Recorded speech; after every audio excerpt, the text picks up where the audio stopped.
Hi, everyone. Good afternoon. First of all, congrats to you. Such a full room at the end of the day, so clap for you.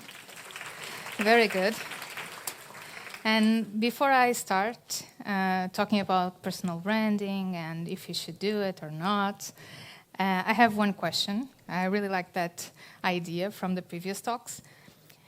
Has any of you ever, in your professional journey, had to change something about yourself to feel like you needed to do it to fit in a room? Show hands. Yeah. Your clothes, your voice, the way you introduce yourself, how you ask the question. So keep your hand up if it happened more than once. Yeah, same. And that's what this talk will be about today. So it's not personal branding as a LinkedIn strategy or confidence tips 101. So nothing like this. It will be a little more uncomfortable sometimes than that. And because we can be very good at what we do every day in your work, but still not be seen that way. And it's not because we are not capable and we don't know enough. It's just because it's the default system. And that's where I want to start this. So I'm Daniela, and I work in employer branding. And this topic, yes, comes from my research for my master's dissertation. I did a research with female founders in the technological sector here in Portugal. So I'm not going to spend a lot of time on these numbers, but I need you to see a pattern here. So women are about 26 to 28% of the tech workforce, and it really doesn't change a lot in the last couple of years. Female-founded companies generated 2 times more revenue per dollar invested, so definitely not a performance issue. And yet, we received only 2.3% of the venture capital available, so 2.3%. In 2019, it was 3.4%, all-time high, yay. Then the pandemic hit, so back in 2021, it was also a record year for VC investment all around. It fell to 2%. I started this research in 2022, and I was looking at 1.9%. Today, it's 2.3, 6 years. We went nowhere. So if you ever felt like you had to do more just to get the same, I just wanted to know that you're not imagining it. You really had to. You may have seen some guidelines, happy ones, about these 27.7% of US VC funding going to female founders last year. Yay! But the number counts only startups with at least one female co-founder. All female teams cover only 2.3%. We really should start reading the footnotes on this news. This number here also sounds like a lot, so high, but it was a 12% decline from the year before, while the broader market only felt 8%. So there's a term for this pattern that we see here, and it's dispensable diversity. And basically means when the market gets tighter, investment in women drops first. And that doesn't mean that the companies are bad, the ideas are bad, the technology is bad, the founder is bad. Doesn't mean any of that. It means that the commitment was never structural. It was optional. And you all know when things are optional, it gets cut first. So this is a feature about how the system was built. And we can talk about confidence all we want, but dispensable diversity is not a confidence problem. It's a design problem. So let me be very clear about something, of course, for this talk. Personal branding is not going to fix this, okay? If it did, we do a few posts on LinkedIn, and we will solve inequality.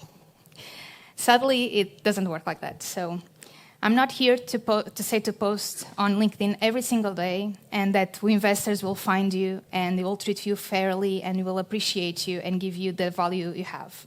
That would be a lie, unfortunately. But personal branding does exist and it can be a tool for you. And a tool, any tool, only works if you know how to use them. So instead of thinking, and this was one of the main things on this talk, I need to build a personal brand because I hear this a lot. I want you to think about what signals am I already sending and are they helping me, okay? What I learned from this research is that any woman who builds deliberately and consistently signals around their work are more likely to be invited to pitch, more likely to be taken seriously in a room, and more likely to build a kind of community that compounds over time. So yeah, this can be a tool while we wait for the system to catch up and while we push it together to go faster. Here's the problem, or four problems actually. Exists the legitimacy gap. So some people walk in a room and they are already assumed as competent. They know what they are talking about. Most of us walk in with the opposite default. The cost of adapting, most of us, as you said, also have adjusted something about ourselves, just to be taken seriously. The confidence trap. This is why some of us stay quiet in meetings, not because we don't know what to say, just because we are calculating the risk of saying it out loud. And dispensable diversity. You already know this one because you just talked about it. But yeah, this all makes the just be confident one of the worst advice to give to anyone. Right on top with just relax when you feel anxious. So here's a reframe. Personal branding is not about being louder, okay? So let's keep it about signals. Everything you do communicates something, what you share, how you speak, and where you show up. And if you remember one thing from this talk, let it be this. People don't value your potential. They interpret your signals because they really don't know you yet. So they can't see the potential that you have. The question here is, are those signals working for you? Or are you leaving them at chance? Here's something you can actually use. So if you don't know where to start, just ask yourself, and this you know how to answer. What do I know? What am I building? How do I think? That's it. Just start here. What do I know? What am I building? How do I think? Because tech doesn't have this confidence problem that we hear a lot. It has a perception problem. And building and sending these signals is how we shift this perception. I want you to hear some of the quotes from the interviews that I conducted with the founders, the Portuguese founders. And I'm going to read it out loud for you. So, I changed my clothes, my posture, my voice pitch to look older and sound more credible. We should talk about this.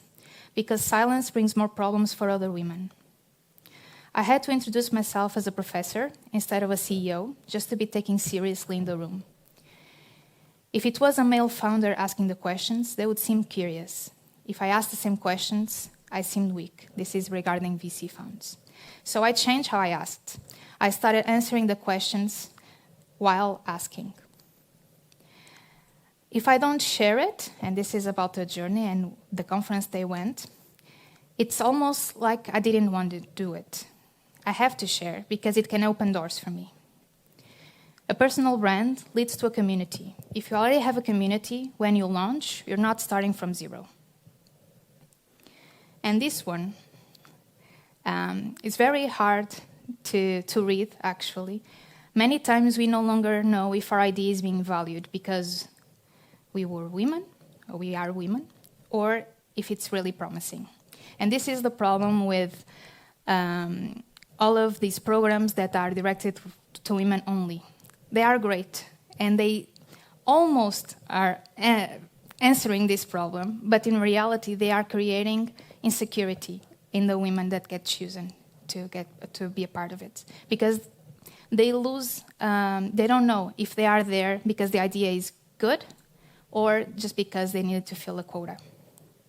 If this felt familiar, it's not because you're doing something wrong, okay?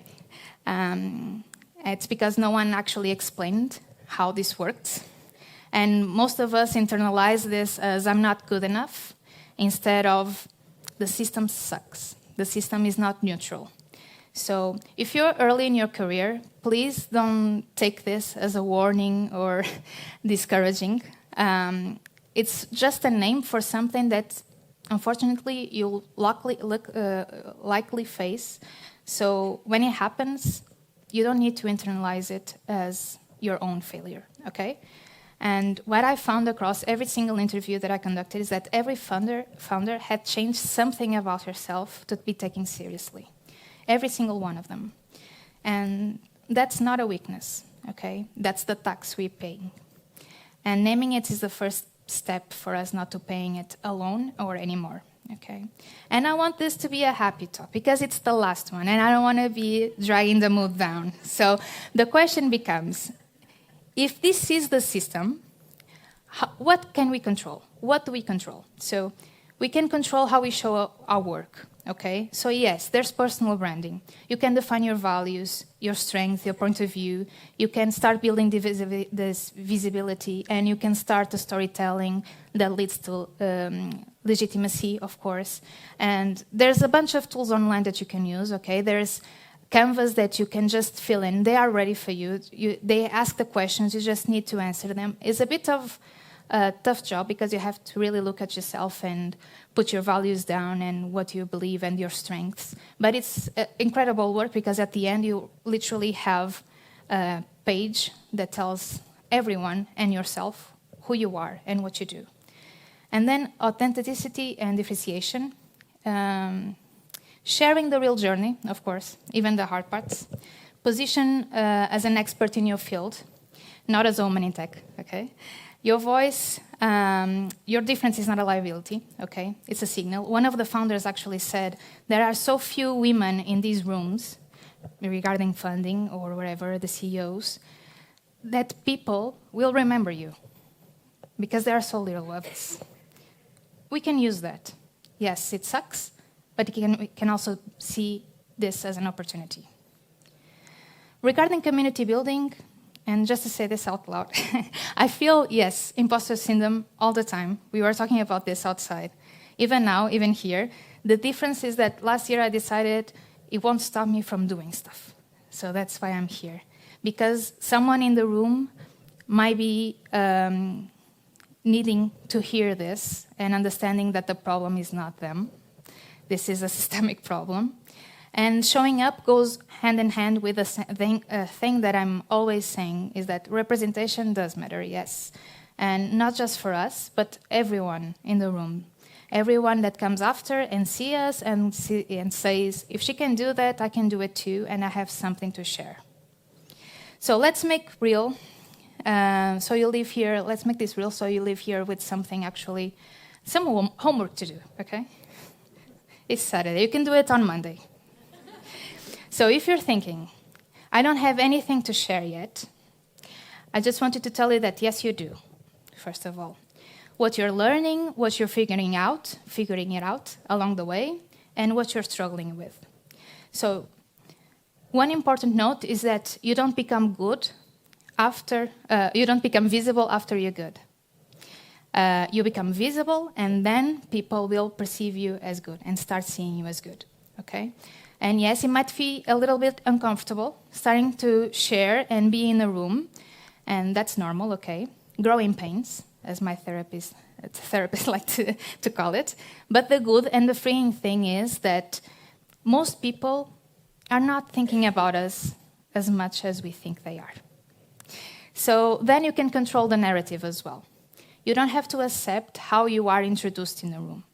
So even if people tell you or invited you to be in a panel or in a discussion as a woman in tech, for you to say how hard it is and your fears and your battles, you can just say, I don't want any questions that my colleagues won't receive. So I don't want to be perceived as a woman in tech in this panel. I can talk about the product, the service, the technology, my journey, what I learned along the way, but not about being a woman in tech. It's a small shift, but it's a big difference. And you can ask the questions beforehand, before you accept an invitation. And third is share the struggle. So not everything, not all at once, okay, but selectively. People trust what it feels real. So, and it will make you feel better along the way, actually.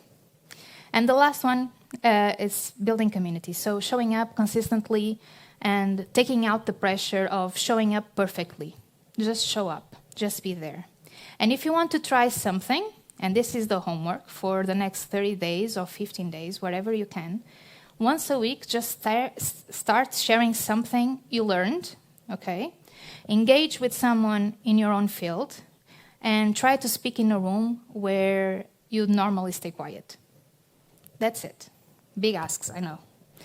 And before you leave today, find a person here, okay, if you haven't already, that works in the same space as you, and stay connected.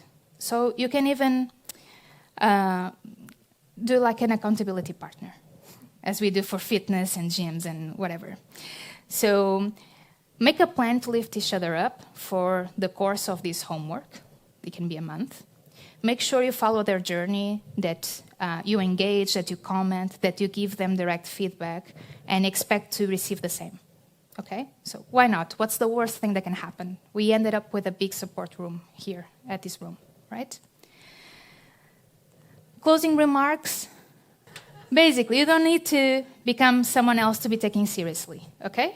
You don't need to you just need to make sure that people see what's already there, your superpower. And the most important thing is you're not behind at any point of your life. You just didn't know how things worked. But now you're starting to. Thank you. Thank you.